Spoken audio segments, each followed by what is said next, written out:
Chapter 18. In 3 weeks from the time of his arrival, Captain Clifford was the most admired man in Bath. It is true, the gentlemen, who have a quicker tact as to the respectability of their own sex than women, might have looked a little shy upon him, had he not especially shunned appearing intrusive, and indeed rather avoided the society of men than courted it. So that after he had fought a duel with the baronet, the son of a shoemaker, who called him one Clifford, and had exhibited a flea-bitten horse, allowed to be the finest in Bath, he rose insensibly into a certain degree of respect with the one sex, as well as popularity with the other. But what always attracted and kept alive suspicion was his intimacy with so peculiar and dashing a gentleman as Mr. Edward Pepper. People could get over a certain frankness in Clifford's address, but the most lenient were astounded by the swagger of Long Ned.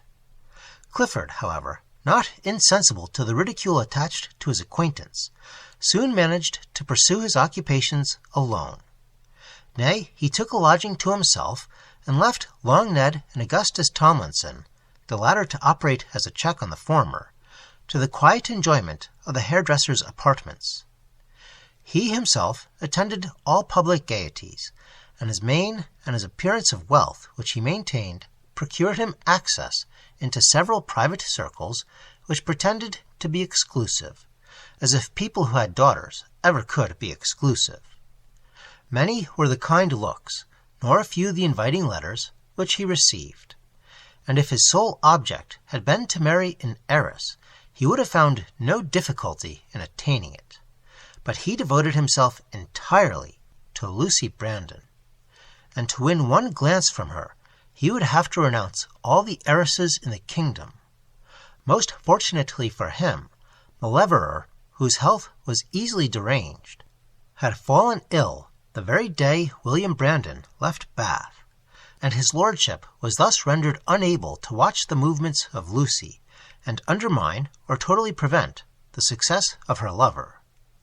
Miss Brandon, indeed, had at first, melted by the kindness of her uncle, and struck with the sense of his admonition, for she was no self-willed young lady who was determined to be in love, received Captain Clifford's advances with a coldness which, from her manner, the first evening they had met at Bath, occasioned him no less surprise than mortification.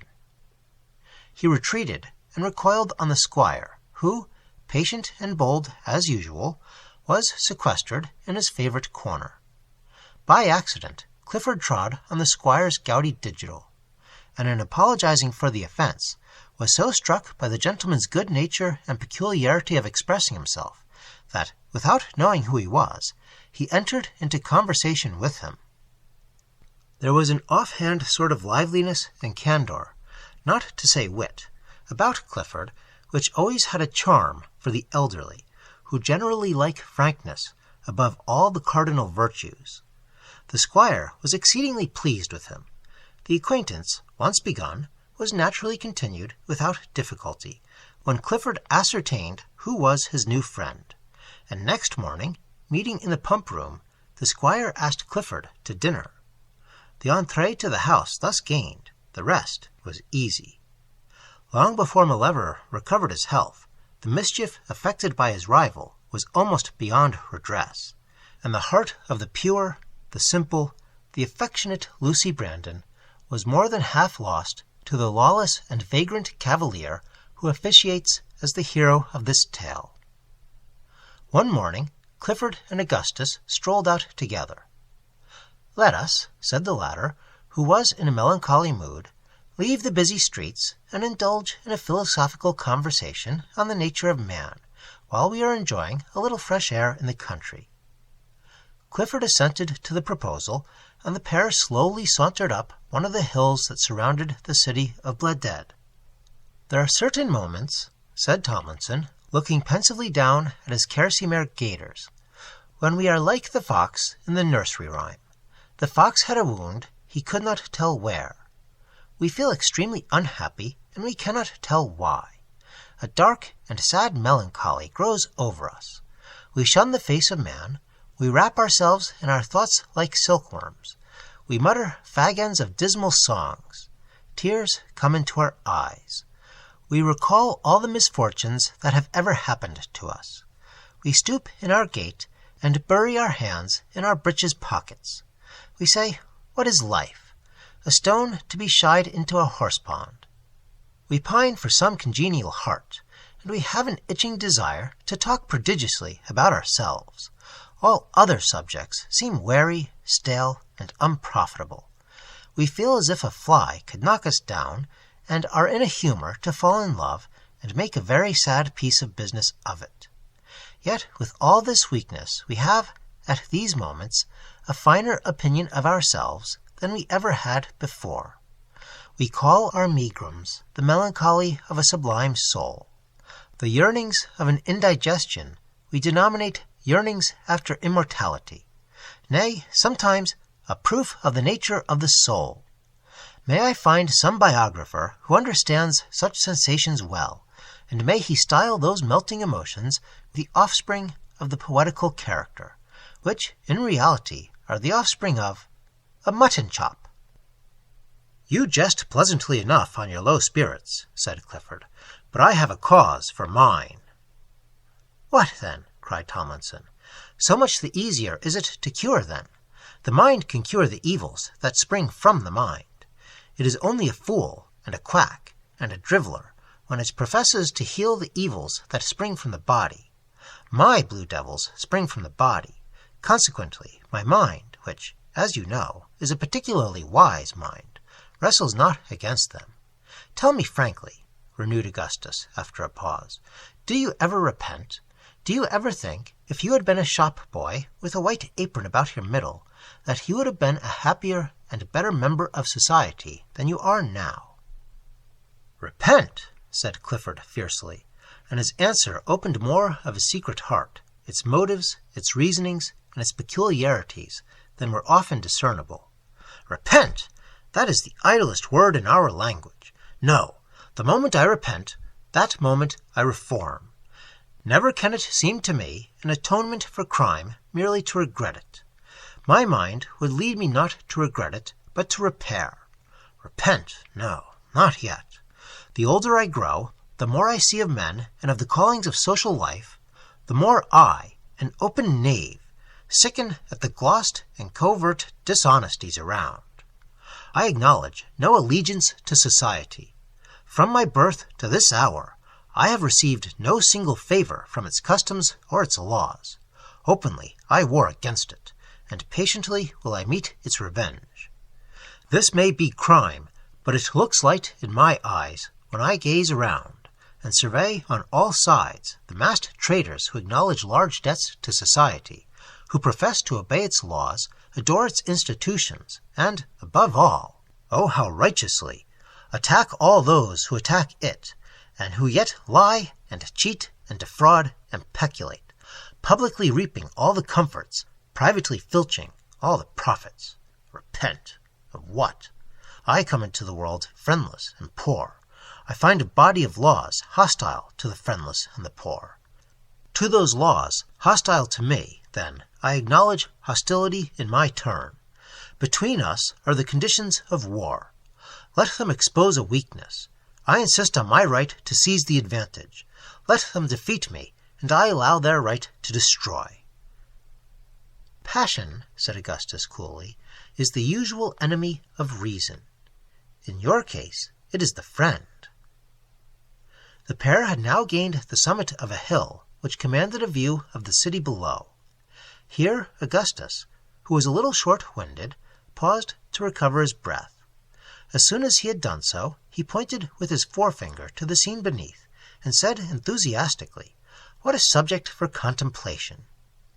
Clifford was about to reply, when suddenly the sound of laughter and voices was heard behind.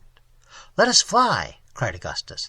"On this day of spleen, man delights me not, or woman either." "Stay," said Clifford, in a trembling accent, for among those voices he recognized one which had already acquired over him an irresistible and bewitching power. Augustus sighed, and reluctantly remained motionless. Presently A winding in the road brought into view a party of pleasure, some on foot, some on horseback, others in the little vehicle which even at that day haunted watering places and called themselves flies or swallows. But among the gay procession Clifford had only eyes for one. Walking with that elastic step which so rarely survives the first epoch of youth, by the side of the heavy chair in which her father was drawn, the fair beauty of Lucy Brandon threw, at least in the eyes of her lover, a magic and a lustre over the whole group. He stood for a moment, stilling the heart that leaped at her bright looks and the gladness of her innocent laugh. And then, recovering himself, he walked slowly, and with a certain consciousness of the effect of his own singularly handsome person, towards the party. The good squire received him with his usual kindness, and informed him, according to that lucidus ordo which he so especially favoured, of the whole particulars of their excursion. There was something worthy of an artist's sketch in the scene at that moment. The old squire in his chair, with his benevolent face turned towards Clifford, and his hands resting on his cane. Clifford himself bowing down his stately head to hear the details of the father. The beautiful daughter on the other side of the chair, her laugh suddenly stilled, her gait insensibly more composed, and blush chasing blush over the smooth and peach-like loveliness of her cheek. The party, of all sizes, ages, and attire, affording ample scope for the caricaturist, and the pensive figure of Augustus Tomlinson, who, by the by, was exceedingly like Liston, standing apart from the rest, on the brow of the hill where Clifford had left him, and moralizing on the motley procession, with one hand hid in his waistcoat, and the other caressing his chin, which, slowly and pendulously, with the rest of his head, moved up and down. As the party approached the brow of the hill, the view of the city below was so striking that there was a general pause for the purpose of survey. One young lady in particular drew forth her pencil and began sketching, while her mamma looked complacently on and abstractedly devoured a sandwich. It was at this time, in the general pause, that Clifford and Lucy found themselves, heaven knows how, next to each other, and at a sufficient distance from the squire and the rest of the party to feel, in some measure, alone. There was a silence in both which neither dared to break, when Lucy, after looking at and toying with the flower that she had brought from the place which the party had been to see, accidentally dropped it, and Clifford and herself, stooping at the same moment to recover it, their hands met. Involuntarily, Clifford detained the soft fingers in his own. His eyes, that encountered hers, so spellbound and arrested them, that for once they did not sink beneath his gaze. His lips moved, but many and vehement emotions so suffocated his voice that no sound escaped them. But all the heart was in the eyes of each. That moment fixed their destinies. Henceforth there was an era from which they dated a new existence, a nucleus around which their thoughts, their remembrances, and their passions clung. The great gulf was passed. They stood on the same shore, and felt that though still apart and disunited, on that shore was no living creature but themselves. Meanwhile, Augustus Tomlinson, on finding himself surrounded by persons eager to gaze and to listen, broke from his moodiness and reserve. Looking full at his next neighbour, and flourishing his right hand in the air till he suffered it to rest in the direction of the houses and chimneys below, he repeated that moral exclamation which had been wasted on Clifford, with a more solemn and a less passionate gravity than before. "What a subject, ma'am, for contemplation!" "Very sensibly said, indeed, sir," said the lady addressed, who was rather of a serious turn. "I never," resumed Augustus in a louder key, and looking round for auditors, "I never see a great town from the top of a hill without thinking of an apothecary shop." "Lord, sir," said the lady. Tomlinson's end was gained. Struck with the quaintness of the notion, a little crowd gathered instantly around him, to hear it farther developed. "Of an apothecary shop, ma'am," repeated Tomlinson. "There lie your simples, and your purges, and your cordials, and your poisons. All things to heal, and to strengthen, and to destroy. There are drugs enough in that collection to save you, to cure you all, but none of you know how to use them, nor what medicines to ask for, nor what portions to take, so that the greater part of you swallow a wrong dose, and die of the remedy." "But if the town be the apothecary shop, what, in the plan of your idea, stands for the apothecary?" asked an old gentleman, who perceived at what Tomlinson was driving. "The apothecary, sir," answered Augustus, stealing his notion from Clifford, and sinking his voice, lest the true proprietor should overhear him. Clifford was otherwise employed. "The apothecary, sir, is the law. It is the law that stands behind the counter and dispenses to each man the dose he should take. To the poor it gives bad drugs gratuitously. To the rich, pills to stimulate the appetite. To the latter, premiums for luxury. To the former, only speedy refuge from life. Alas, either your apothecary is but an ignorant quack, or his science itself is but in its cradle. He blunders as much as you would do if left to your own selection. Those who have recourse to him seldom speak gratefully of his skill. He relieves you, it is true, but of your money, not your malady. And the only branch of his profession in which he is an adept is that which enables him to bleed you. O mankind," continued Augustus, "what noble creatures you ought to be! You have keys to all sciences, all arts, all mysteries, but one. You have not a notion how you ought to be governed. You cannot frame a tolerable law for the life and soul of you. You make yourselves as uncomfortable as you can by all sorts of galling and vexatious institutions, and you throw the blame upon fate.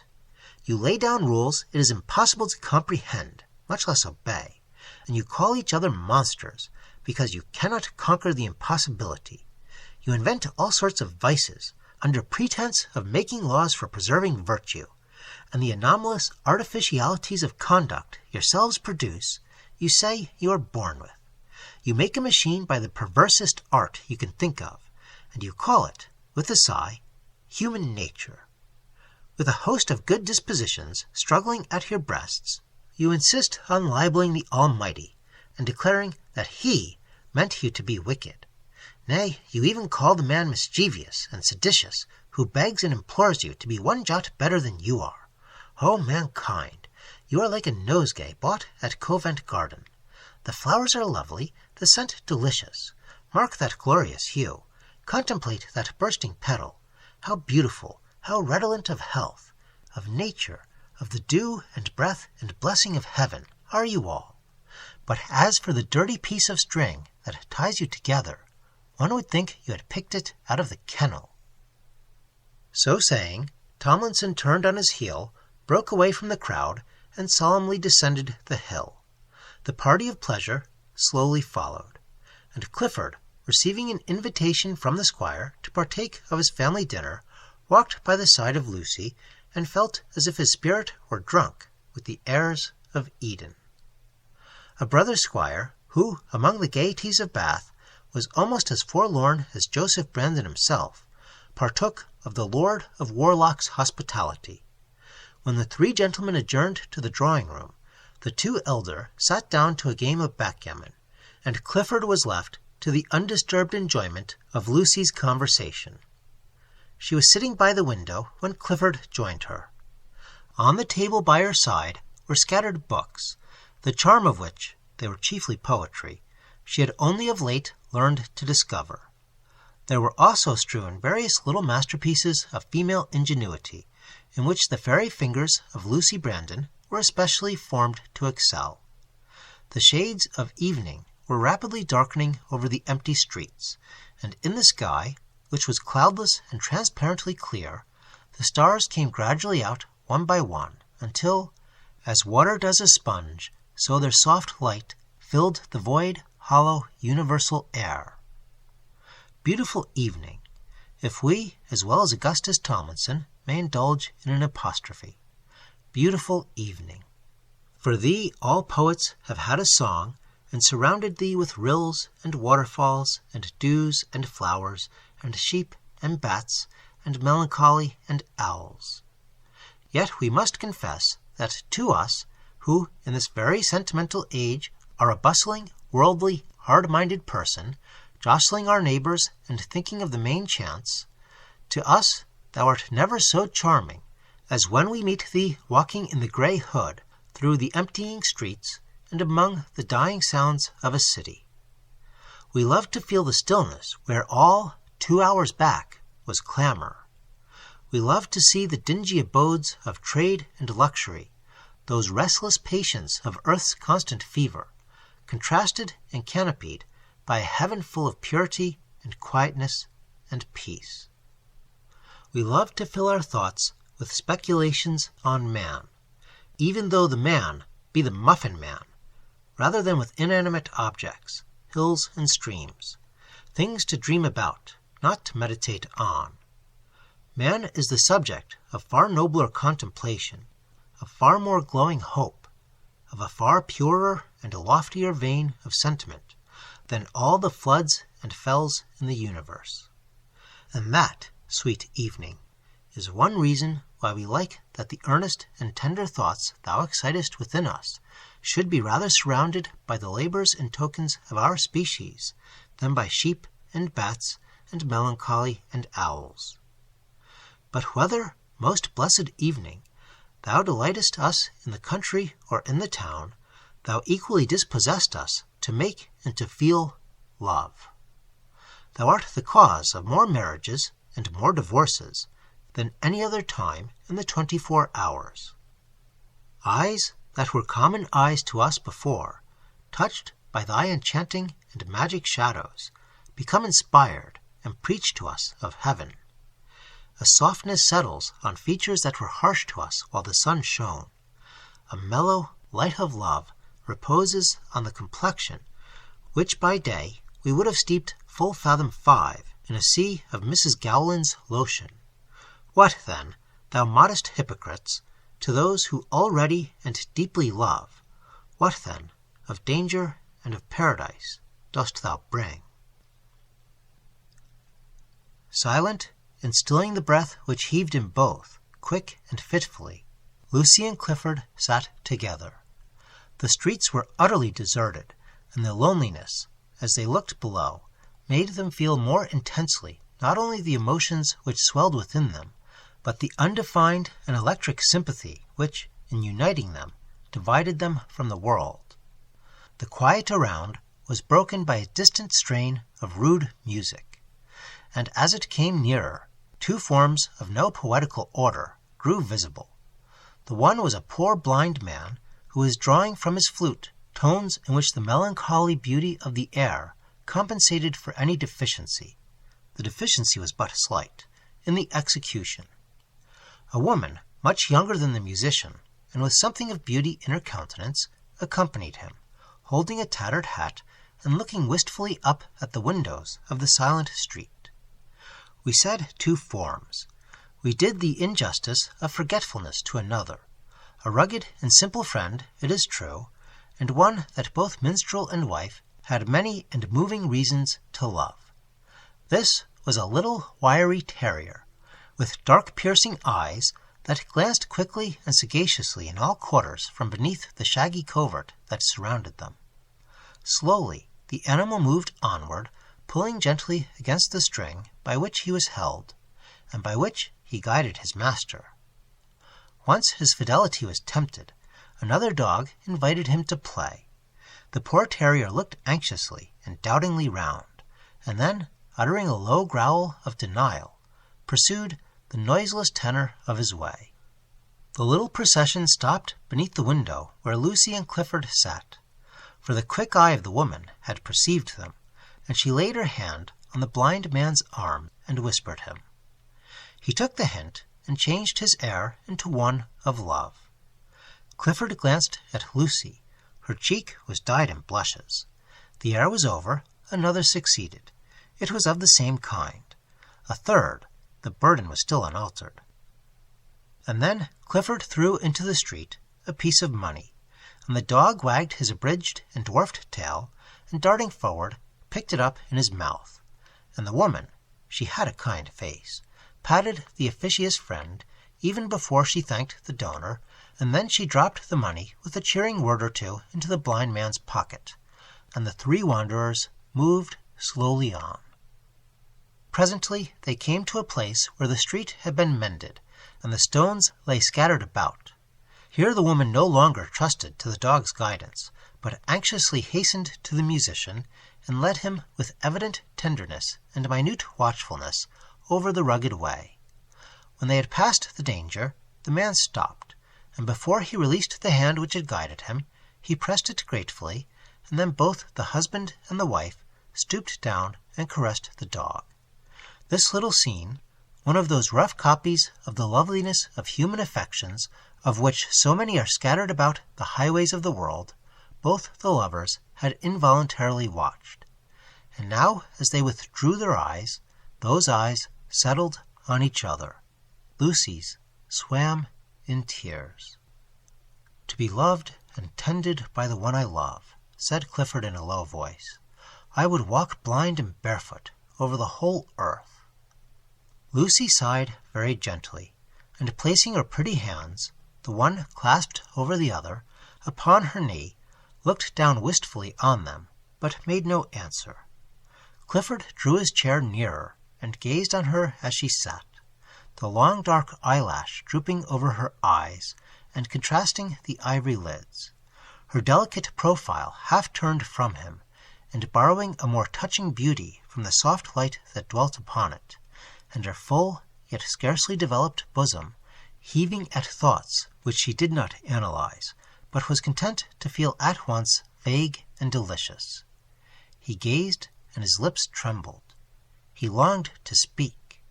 He longed to say but those words which convey what volumes have endeavored to express, and have only weakened by detail. I love. How he resisted the yearnings of his heart, we know not, but he did resist. And Lucy, after a confused and embarrassed pause, took up one of the poems on the table, and asked him some questions about a particular passage in an old ballad which he had once pointed to her notice. The passage related to a border chief, one of the Armstrongs of old, who, having been seized by the English and condemned to death, vented his last feelings in a passionate address to his own home, his rude tower, and his newly wedded bride. "Do you believe," said Lucy, as the conversation began to flow, "that one so lawless and eager for bloodshed and strife, as this robber is described to be, could be so capable of soft affections?" "I do," said Clifford, "because he was not sensible that he was as criminal as you esteem him. If a man cherish the idea that his actions are not evil, he will retain at his heart all its better and gentler sensations, as much as if he had never sinned. The savage murders his enemy, and when he returns home is not the less devoted to his friend, or the less anxious for his children. To harden and imbrute the kindly dispositions, we must not only indulge in guilt, but feel that we are guilty. Oh, many that the world load with their opprobrium are capable of acts, nay, have committed acts, which in others the world would reverence and adore. Would you know whether a man's heart be shut to the power of love? Ask what he is, not to his foes, but to his friends.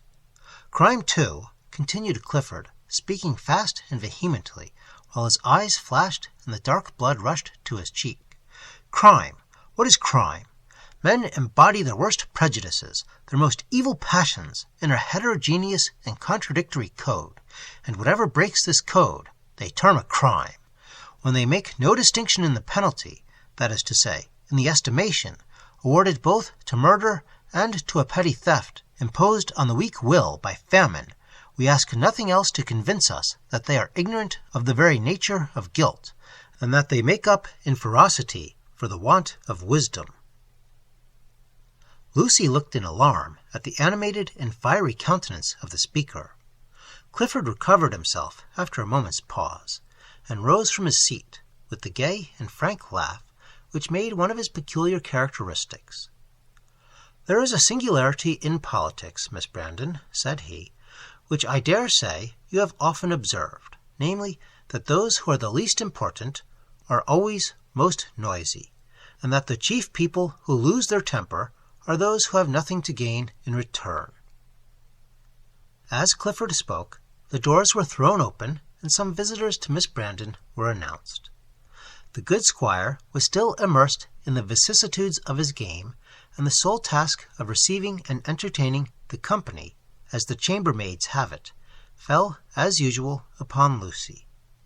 Fortunately for her, Clifford was one of those rare persons who possess eminently the talents of society. There was much in his gay and gallant temperament, accompanied as it was with sentiment and ardor, that resembled our beau ideal of those chevaliers ordinarily peculiar to the continent, heroes equally in the drawing-room and the field, observant, courteous, witty, and versed in the various accomplishments that combine, that most unfrequent of all unions, vivacity with grace. He was especially formed for that brilliant world from which his circumstances tended to exclude him. Under different auspices, he might have been... we are running into a most pointless commonplace. What might any man be under auspices different from those by which his life has been guided? Music soon succeeded the conversation, and Clifford's voice was of necessity put into requisition. Miss Brandon had just risen from the harpsichord as he sat down to perform his part, and she stood by him with the rest of the group while he sang. Only twice his eye stole to that spot which her breath and form made sacred to him, once when he began, and once when he concluded his song. Perhaps the recollection of their conversation inspired him. Certainly it dwelt upon his mind at the moment, threw a richer flush over his brow, and infused a more meaning and heartfelt softness into his tone.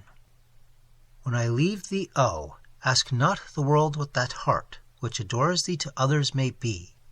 I know that I sin when from thee I depart, but my guilt shall not light upon thee. My life is a river which glasses a ray that hath designed to descend from above. Whatever the banks that o'ershadow its way, it mirrors the light of thy love. Though the waves may run high when the night wind awakes, and hurries the stream to its fall, though broken and wild be the billows it makes, thine image still trembles on all."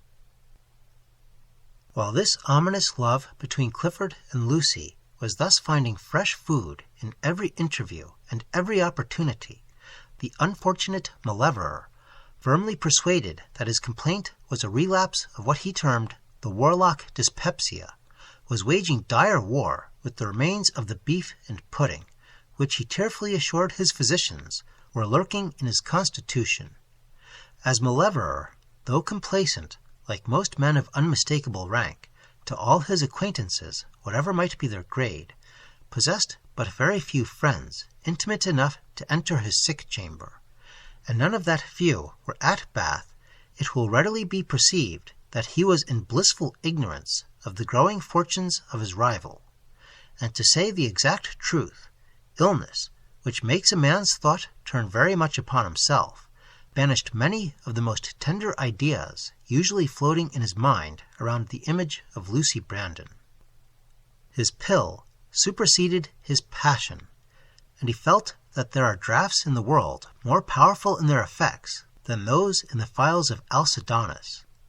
He very often thought, it is true, how pleasant it would be for Lucy to smooth his pillow, and Lucy to prepare that mixture. But then Maleverer had an excellent valet, who hoped to play the part enacted by Gil Blas towards the honest licentiate, and to nurse a legacy while he was nursing his master. And the Earl, who was tolerably good-tempered, was forced to confess that it would be scarcely possible for anyone to know his way better than Smoothson. Thus, during his illness, the fair form of his intended bride little troubled the peace of the noble adorer. It was not till he found himself able to eat 3 good dinners consecutively, with a tolerable appetite, that Malever recollected that he was violently in love. As soon as this idea was fully reinstated in his memory, and he had been permitted by his doctor to allow himself a little cheerful society, Malever resolved to go to the rooms for an hour or two. It may be observed that most great personages have some favorite place, some cherished baile, at which they love to throw off their state, and play the amiable instead of the splendid. And Bath at that time, from its gaiety, its ease, the variety of character to be found in its haunts, and the obliging manner in which such characters exposed themselves to ridicule, was exactly the place calculated to please a man like Malever, who loved at once to be admired and to satirize. He was, therefore, an idolized person at the city of Bladud, and as he entered the rooms, he was surrounded by a whole band of imitators and sycophants, delighted to find his lordship looking so much better and declaring himself so convalescent. As soon as the Earl had bowed and smiled and shaken hands sufficiently to sustain his reputation, he sauntered towards the dancers in search of Lucy. He found her not only exactly in the same spot in which he had last beheld her, but dancing with exactly the same partner who had before provoked all the gallant nobleman's jealousy and wrath. Malever, though not by any means addicted to preparing his compliments beforehand, had just been conning a delicate speech for Lucy. But no sooner did the person of her partner flash on him than the whole flattery vanished at once from his recollection. He felt himself grow pale, and when Lucy turned, and seeing him near, addressed him in the anxious and soft tone which she thought due to her uncle's friend on his recovery, Malever bowed, confused and silent, and that green-eyed passion, which would have convulsed the mind of a true lover, altering a little the course of its fury, effectually disturbed the manner of the courtier. Retreating to an obscure part of the room, where he could see all without being conspicuous, Malever now employed himself in watching the motions and looks of the young pair. He was naturally a penetrating and quick observer, and in this instance jealousy sharpened his talents. He saw enough to convince him that Lucy was already attached to Clifford, and being, by that conviction, fully persuaded that Lucy was necessary to his own happiness, he resolved to lose not a moment in banishing Captain Clifford from her presence, or at least in instituting such inquiries into that gentleman's relatives, rank, and respectability, as would, he hoped, render such banishment a necessary consequence of the research. Fraught with this determination, Malever repaired at once to the retreat of the squire, and engaging him in conversation, bluntly asked him who the deuce Miss Brandon was dancing with. The squire, a little piqued at this brusquerie, replied by a long eulogium on Paul, and Malever, after hearing it throughout with the blandest smile imaginable, told the squire, very politely, that he was sure Mr. Brandon's good nature had misled him. "Clifford," said he, repeating the name. "Clifford. It is one of those names which are particularly selected by persons nobody knows. First, because the name is good, and secondly, because it is common. My long and dear friendship with your brother makes me feel peculiarly anxious on any point relative to his niece, and indeed, my dear William, overrating perhaps my knowledge of the world and my influence in society, but not my affection for him, besought me to assume the liberty of esteeming myself a friend, nay, even a relation, of yours and Miss Brandon's, so that I trust you do not consider my caution impertinent."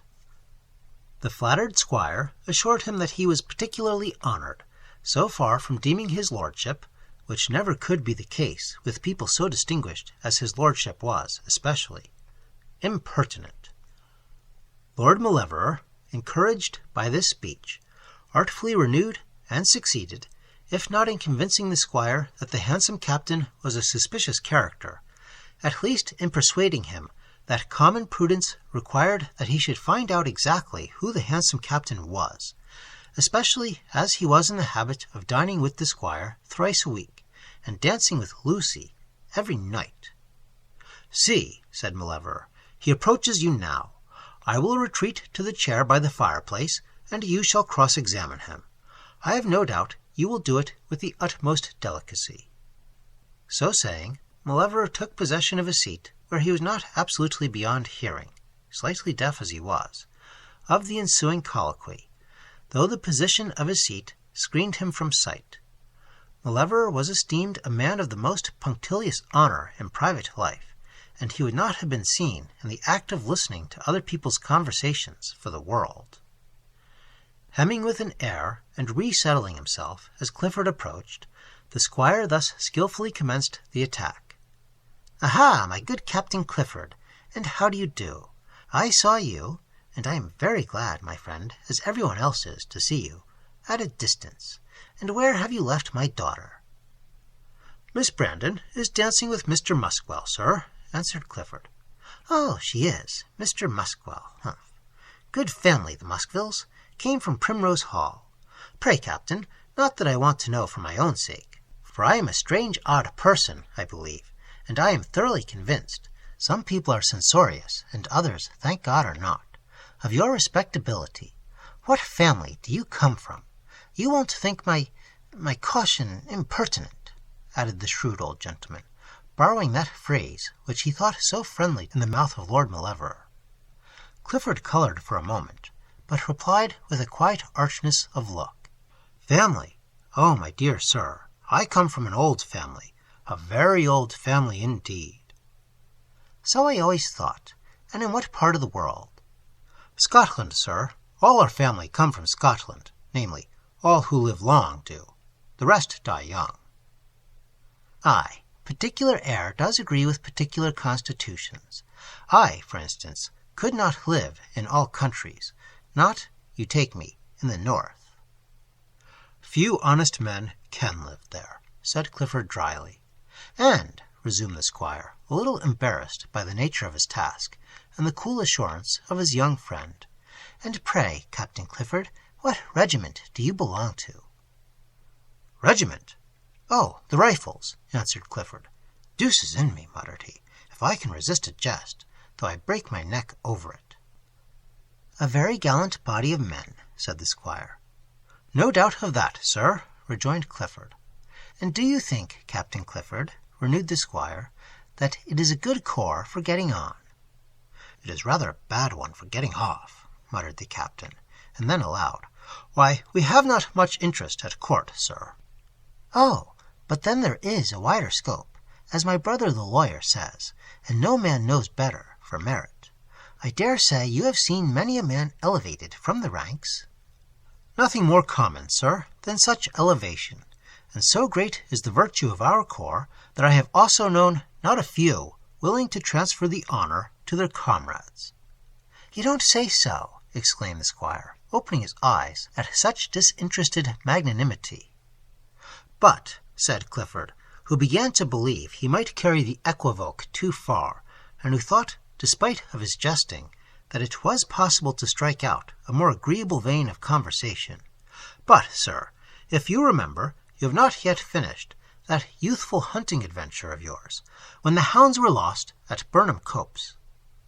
"Oh, very true," cried the squire, quite forgetting his late suspicions, and forthwith he began a story that promised to be as long as the chase it recorded. So charmed was he, when he had finished it, with the character of the gentleman who had listened to it so delightedly, that on rejoining Malevorer, he told the earl, with an important air, that he had strictly examined the young captain, and that he had fully convinced himself of the excellence of his family, as well of the rectitude of his morals. Malevorer listened with a countenance of polite incredulity. He had heard but little of the conversation that had taken place between the pair, but on questioning the squire upon sundry particulars of Clifford's birth, parentage, and property, he found him exactly as ignorant as before. The courtier, however, seeing further expostulation was in vain, contented himself with patting the squire's shoulder, and saying, with a mysterious urbanity, "Ah, sir, you are too good." With these words he turned on his heel, and, not yet despairing, sought the daughter. He found Miss Brandon just released from dancing, and, with a kind of paternal gallantry, he offered his arm to parade the apartments. After some preliminary flourish, in reference for the 1000th time to his friendship for William Brandon, the Earl spoke to her about that fine-looking young man who called himself Captain Clifford. Unfortunately for Mauleverer, he grew a little too unguarded, as his resentment against the interference of Clifford warmed with his language, and he dropped in his anger 1 or 2 words of caution, which especially offended the delicacy of Miss Brandon. "Take care how I encourage, my lord," said Lucy with glowing cheeks, repeating the words which had so affronted her. "I really must beg you." "You mean, dear Miss Brandon," interrupted Mauleverer, squeezing her hand with respectful tenderness, "that you must beg me to apologize for my inadvertent expression. I do most sincerely. If I had felt less interest in your happiness, believe me, I should have been more guarded in my language." Miss Brandon bowed stiffly, and the courtier saw, with secret rage, that the country beauty was not easily appeased, even by an apology from Lord Mauleverer. "I have seen the time," thought he, "when young unmarried ladies would have deemed an affront from me an honor. They would have gone into hysterics at an apology." Before he had time to make his peace, the squire joined them, and Lucy, taking her father's arm, expressed her wish to return home. The squire was delighted at the proposition. It would have been but civil in Mauleverer to offer his assistance in those little attentions preparatory to female departure from balls. He hesitated for a moment. "It keeps one so long in those cursed thorough draughts," thought he, shivering. "Besides, it is just possible that I may not marry her, and it is no good risking a cold, above all at the beginning of winter, for nothing." Fraught with this prudential policy, Mauleverer then resigned Lucy to her father, and murmuring in her ear that her displeasure made him the most wretched of men, concluded his adieu by a bow penitentially graceful. About 5 minutes afterwards, he himself withdrew. As he was wrapping his corporeal treasure in his roquelaure of sables, previous to immersing himself in his chair, he had the mortification of seeing Lucy, who, with her father, from some cause or other, had been delayed in the hall, handed to the carriage by Captain Clifford. Had the Earl watched more narrowly than in the anxious cares due to himself he was enabled to do, he would, to his consolation, have noted that Lucy gave her hand with an averted and cool air, and that Clifford's expressive features bore rather the aspect of mortification than triumph. He did not, however, see more than the action, and as he was borne homeward with his flambeau and footman preceding him, and the watchful Smoothson by the side of the little vehicle, he muttered his determination of writing by the very next post to Brandon all his anger for Lucy and all his jealousy of her evident lover. While this doughty resolve was animating the great soul of Mauleverer, Lucy reached her own room, bolted the door, and throwing herself on her bed, burst into a long and bitter paroxysm of tears. So unusual were such visitors to her happy and buoyant temper, that there was something almost alarming in the earnestness and obstinacy with which she now wept. "What," she said bitterly, "have I placed my affections upon a man of uncertain character, and is my infatuation so clear that an acquaintance dare hint at its imprudence? And yet his manner, his tone! No, there can be no reason for shame in loving him." And as she said this, her heart smote her for the coldness of her manner towards Clifford, on his taking leave of her for the evening. "Am I," she thought, weeping yet more vehemently than before, "am I so worldly, so base, as to feel altered towards him the moment I hear a syllable breathed against his name? Should I not, on the contrary, have clung to his image with a greater love if he were attacked by others? But my father, my dear father, and my kind prudent uncle, something is due them, and they would break their hearts if I loved one whom they deemed unworthy. Why should I not summon courage, and tell him of the suspicions respecting him? One candid word would dispel them. Surely it would be but kind in me towards him to give him an opportunity of disproving all false and dishonoring conjectures. And why this reserve, when so often, by look and hint, if not by open avowal, he has declared that he loves me, and knows, he must know, that he is not indifferent to me? Why does he never speak of his parents, his relations, his home? And Lucy, as she asked this question, drew from a bosom whose hue and shape might have rivaled hers who won Simon to be wise. A drawing which she herself had secretly made of her lover, though inartificially and even rudely done, yet had caught the inspiration of memory, and breathed the very features and air that were stamped already ineffaceably upon a heart too holy for so sullied an idol. She gazed upon the portrait as if it could answer her question of the original, and as she looked and looked, her tears slowly ceased, and her innocent countenance relapsed gradually into its usual and eloquent serenity.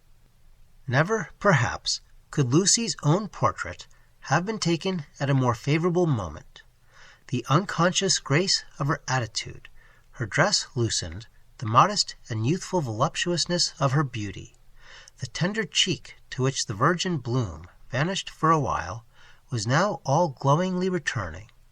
The little white soft hand on which that cheek leaned, while the other contained the picture upon which her eyes fed, the half-smile just conjured to her full, red, dewy lips, and gone the moment after, yet again restored, all made a picture of such enchanting loveliness that we question whether Shakespeare himself could have fancied an earthly shape more meet to embody the vision of a Miranda or a Viola.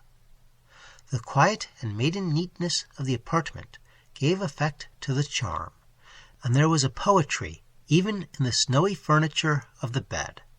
The shutters partly unclosed and admitting a glimpse of the silver moon, and the solitary lamp just contending with the purer ray of the skies, and so throwing a mixed and softened light around the chamber.